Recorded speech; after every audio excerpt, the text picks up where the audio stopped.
The situation in Afghanistan continues to be extremely difficult, getting more difficult, I would say.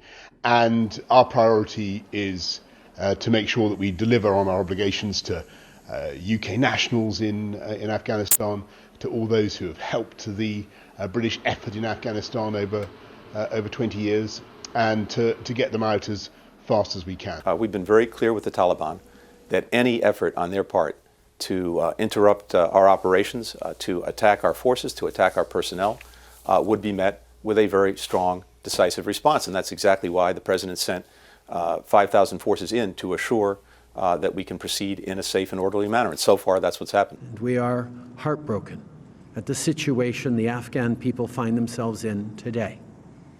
This is especially so given the sacrifices of Canadians who believed and continue to believe in the future of Afghanistan.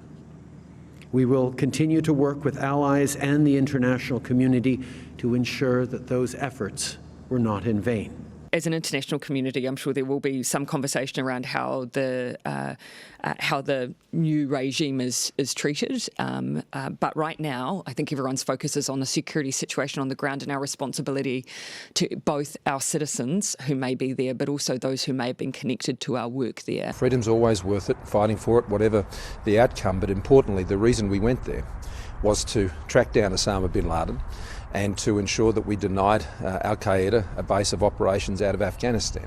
And there has been so much blood and treasure lost in this very difficult campaign over 20 years. I have to tell you that the inability of Afghan security forces to defend their country has played a very powerful role in what we've seen over the last few weeks.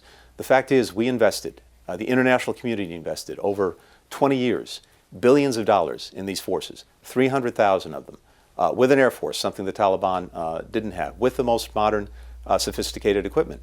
And unfortunately, tragically, they have not been able to defend the country. We don't want anybody bilaterally recognizing the Taliban. We want a united position amongst all the like-minded, as far as we can get one, so that we do whatever we can to prevent Afghanistan lapsing back into being a breeding ground for terror.